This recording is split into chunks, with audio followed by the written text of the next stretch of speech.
November 7 was an important day in the life of every Soviet citizen. On November 7, we hated communism the most. The thing is that November 7 was an anniversary of the Great October Revolution, the same revolution that killed about 50 million of Russian citizens, including a couple of my relatives.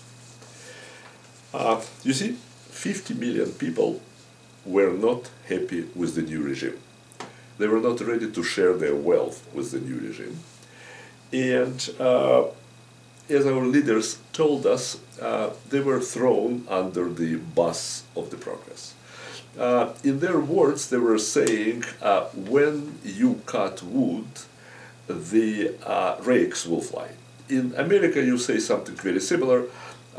If you make omelette, you will have to break eggs, and Soviet socialists, they broke eggs by millions. The Soviets were just a notch behind Germans, whose Socialist Workers' Party, led by Adolf Hitler, killed about 40 million of people, and behind the great Mao, the great Chairman Mao, whose Red Guards killed about 70 million of Chinese. So on this important day, November 7, I took my crew to downtown Los Angeles. I wanted to interview people who call themselves Occupy LA or 99% movement.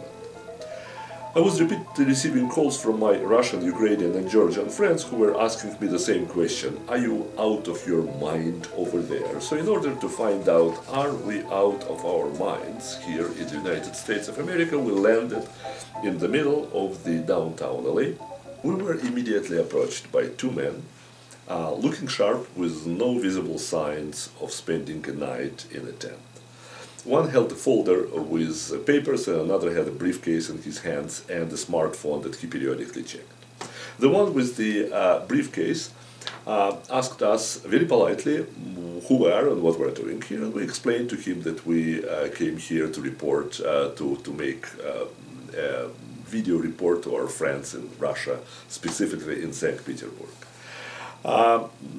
After this polite explanation, they offered to interview them, and we politely agreed. You can tell to your Russian viewers that this is a repeat of the Great October Revolution, he told me. He thought I would be very happy to hear that. I wasn't. The first question I asked both was why you are here. What brought you to occupy Los Angeles? What I think, the reason why I'm here is that I'm a father, and I want to see my child grow up in a world that doesn't have the levels of injustice we have now. What we have right now is such deep wealth inequalities. My home in Al Medina at 2261 Lincoln Avenue was bulldozed down by the government. We interviewed several other people as well and asked everyone the same question: why you are here? We want our money back. Well, I didn't even really know what was going on here. I came from Monterey, where I'm from, Monterey by Pebble Beach, you know, Carmel. Sure. And it was raining on my camp for 5 days, so we came to Hollywood for Halloween and to set up a new camp because the weather's good. And then my husband went to jail, and he knew this was going on here, but he didn't want to bring me down here because he didn't think it was safe. And when he went to jail, I came immediately here because I knew I would be safe. I mean, personally, in the government, I'd like to see more accountability. I'd like to see our fiscal policies change dramatically. I'd really like to see just the central bank out of our system, fractional reserve banking out, and then all the way down to drug laws. I'd like to see the war on drugs just go away. I'd like to see a lot of the agencies within the government, the bureaucracy in the government, that's just wasting time and money. That particular Dream Act may be unconstitutional or may be unfair to the American taxpayers here. Stop killing each other. With the exception of Mario, everything else was either just funny or I would say an anti-socialist and anti-Obama agenda.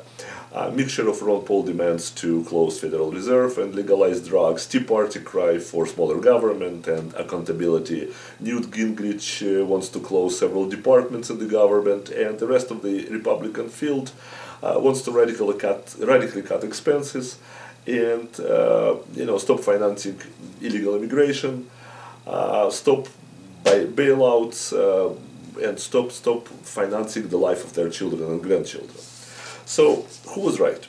Is Occupy an American version of the bloody Russian Revolution, or, as Mario said, or is it the other side of the Tea Party right now expressed by younger generation and who targeted by mistake Wall Street instead of the White House?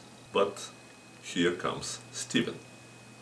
So what you have to realize is this collective intelligence experiment is only a phase 1 staging so that we can all meet each other, take down the first target, which is Wall Street. After that, we realize our power, and it's communes, collectives, and co-ops. This is more in tune with Mario. Well, I was here from day one, October 1st, and was part of the original planning for the occupation. So Mario knows what he is talking about. He is one of those that planned and organized the occupation. Let's ask him and others what they would consider a victory. What's supposed to happen in order for them to say, it is done, now we can go home. I want to restore democracy back. It's not time to leave until we get our money back. If you're confused, Stephen will explain in a moment. You give Bank of America your money to hold it so you can spend. When you come back with 10 of your buddies and say you want to close your account, we close it. Apparently there is a confusion among occupiers. Some of them think that banks owe them $750 billion, the same money that the US government borrowed from Chinese and the White House gave to their buddies at the Wall Street.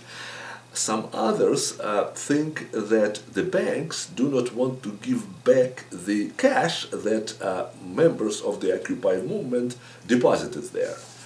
I attempted to clarify the issue. They will not allow you to take your own money? They close the bank and leave you, let you go. Okay, that's an interesting experience. Okay, if you will close down several banks and you will succeed. We have it, we do. For example, you close down 2, 3, 4 banks, Wells Fargo, Citi, Bank of America comes to mind, right? Although they have several trillions of dollars, I believe, together. But let's say you close down several banks. How businesses here will be conducted in America? They'll be still conducted via the internet because everyone knows if the government turns off the internet, you turn off the government. But do you disagree with entitlement programs? Looks like they're all libertarians and watch Fox cable, fair and balanced on a daily basis. Well, my Android phone, my friend was helping me charge it overnight, and the security tent, and I guess when the security was closed, it was in the tent, and somebody went in the tent and took the phone. And also, I found out that it's for awareness and things, and my son's got Crohn's disease. Crohn's is purple for May, so I found out I could spread my awareness too. Okay, here's the list. Restore democracy in America. Probably a worthy goal. Return bank deposits. Also an interesting goal, a bit strange. And to be fair to Carl, please do not hand out any more stimulus packages. Re-evaluate entitlement programs and reduce them, but encourage private donations and charity. Return all goods stolen in the Occupy camps, please do. And be aware of the Crohn's disease. Worthy program. I wonder what party will run on those principles. It is definitely make more sense than most of the crap that politicians today, run on. But let's not forget Mario, the community organizer. Under what conditions he would tell his friends there is no more free goods, free food, and you should leave. When is enough? We're building towards that. We're building towards that. So we're not there yet. Do I see sun on the horizon? Of course I do. I just couldn't tell you where that is right now, because it would be unfair and outside the democratic process we set up for me to say this is the way it needs to be, because my voice is no more important than anyone else's voice. Did you understand the answer? Because I sure didn't.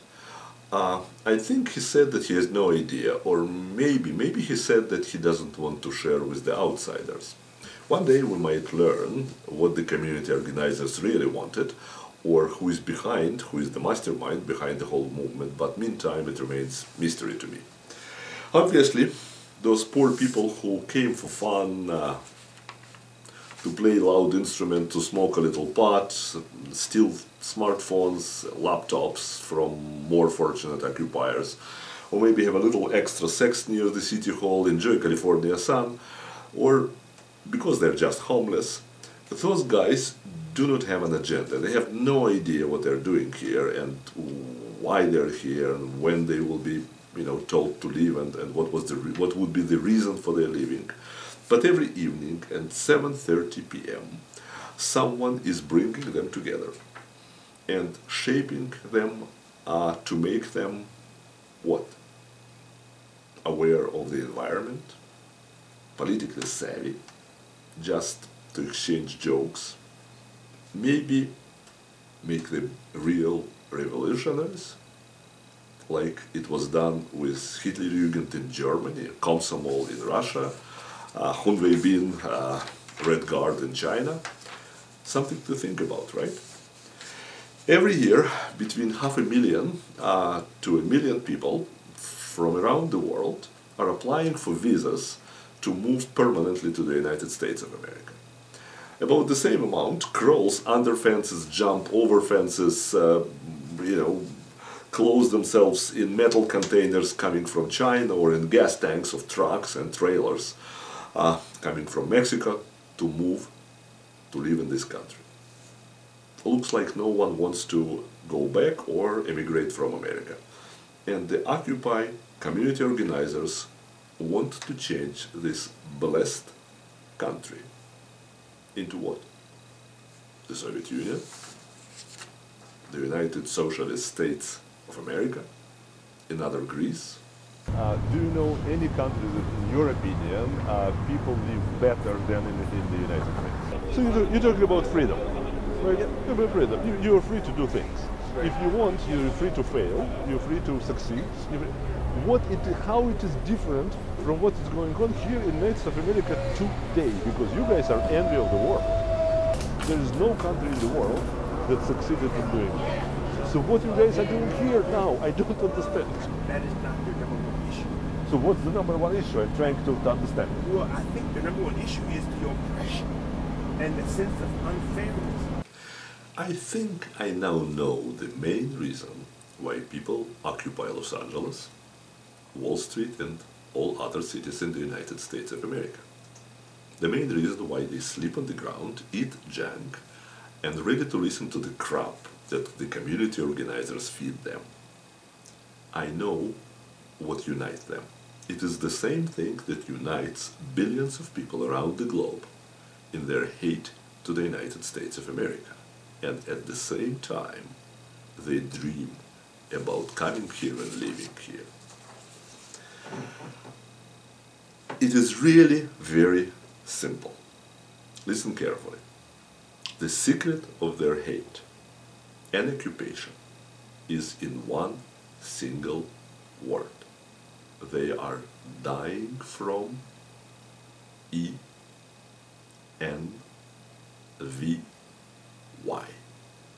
Read my lips. NV.